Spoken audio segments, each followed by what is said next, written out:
I was just really kind of defeated, and I believed that my life was just about getting drugs and alcohol and surviving, essentially. As long as I had drugs and alcohol, I wasn't too concerned with having a place to live. For a lot of years, I thought they were just a waste. Once you're into that, it's over with. Why don't we just, you incarcerate them, and that's not doing any good because they get out and then do the same thing. My name is Matt Budner. I'm 33 years old. I work at Hoag Hospital as a surgical tech. Beacon House is awesome.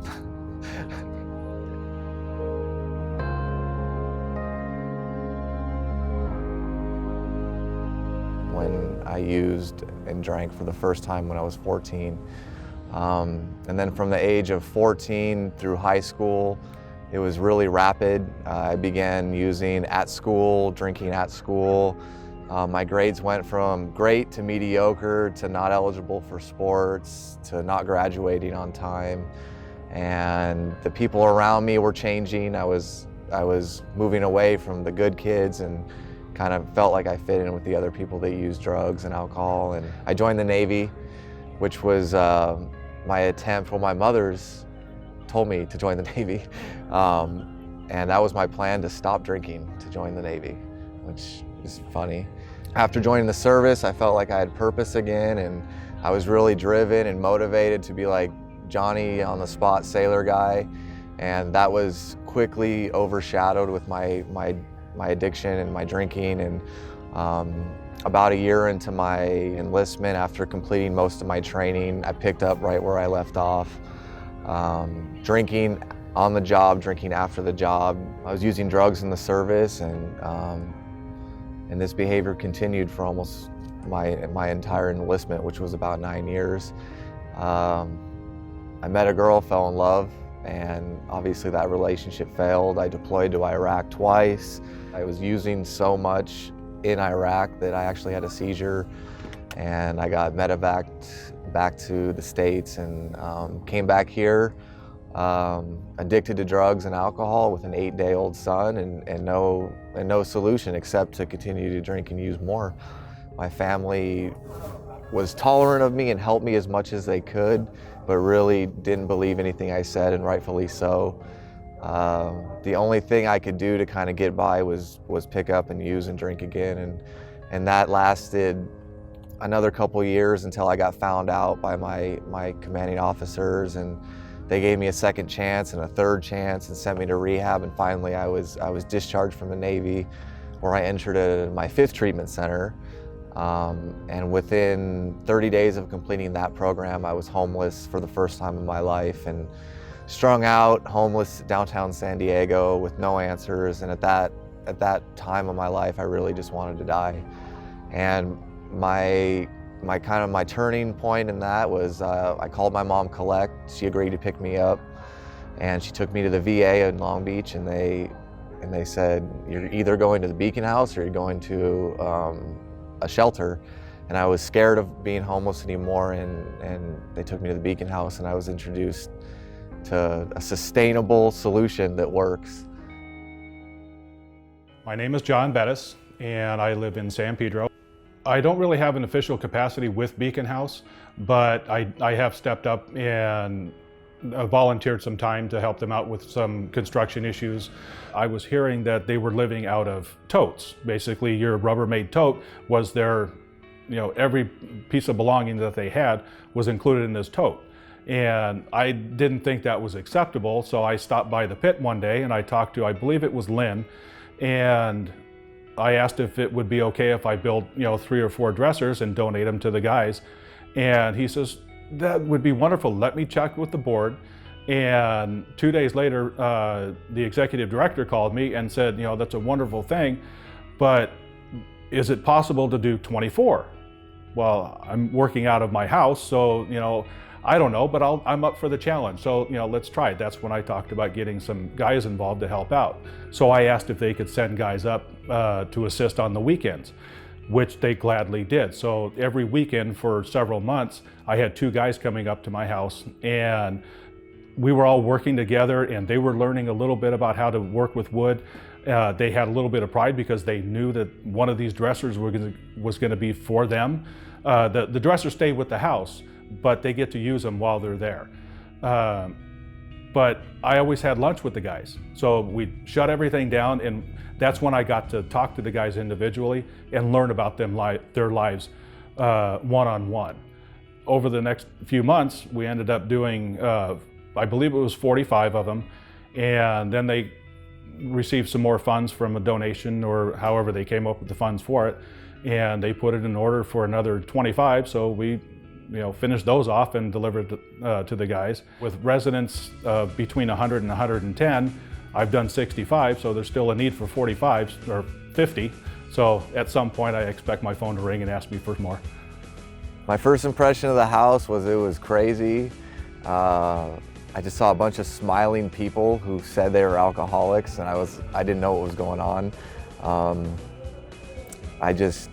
It's a bit whelming, just the amount of love that I was shown when I got there. At the time, I was really taken aback because I had never experienced genuine people sincerely trying to help me. I'm sure if you would have asked me that day how I really felt, I would have said this place sucks. But it was so different and foreign to me. It was overwhelming. It's something, it's really hard to put into words. We did lots of yard crews. We did lots of events that supported the community. Myself and some other guys at the house got to help serve the community at the bistros on the last Friday of each month. I got to help behind the scenes stuff with our fundraising dinner. I got to help with the Christmas tree lot. We learned how to make wreaths, and I got to do panels at the VA, talk to other vets, and hopefully give them hope that there is a way to recover. We got to speak on other AA panels. There's just, the Beacon House really puts people in positions to be successful and to feel like they're doing something worthwhile, and I started feeling good about the things I was doing. Yeah. My relationship with God is, He's been here the whole time. I know that God loved me enough to allow me to try things my own way, and I experienced a lot of pain as a result of that. But when I was willing to allow people in my life and start having faith into something other than my twisted thinking, God really revealed Himself, and Beacon House really was the perfect way for me to be introduced to God for the first time. The Beacon House discusses kind of the way to get sober through the literature that we read, but more importantly, it gives us like time and a forum to actually act those things out that we were taught. The Beacon House isn't scared to teach people about faith. The Beacon House requires such an extreme amount of energy from lots of dedicated people to do what it does, because this isn't just go to a class and go hang out. This is everybody on the same page, going the same direction, and it's way different than any other treatment center I've been to. It kind of changed the way I perceived life. I became less important in my own life, and they introduced me to a higher power, which is what I need to stay sober, which is God, ultimately.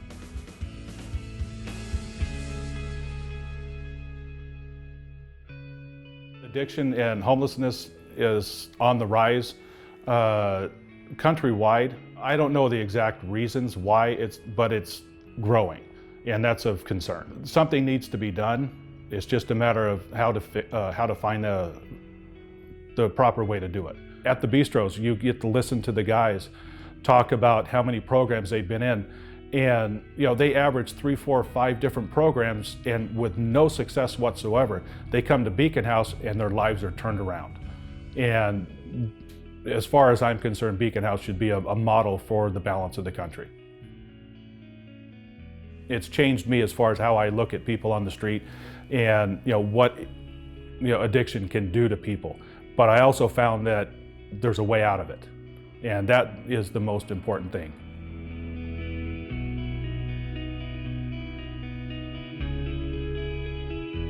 I remember taking a walk around the block with our program director, Brent, at around 6-month time frame. I really wasn't investing into what was going on there, and I was trying to do things my way, which never work out well.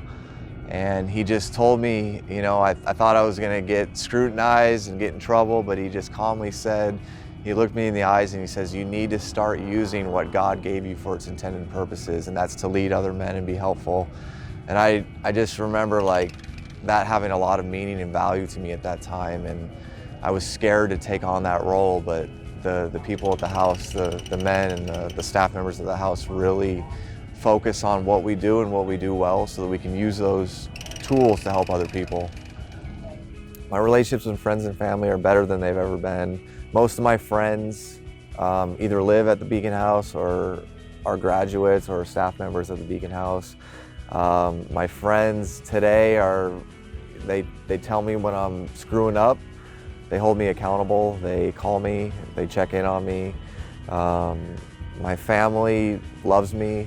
My parents have a son that's not trying to take from them anymore. They trust me. It just feels good to have an adult relationship with my folks. My brother and myself are closer than we've been.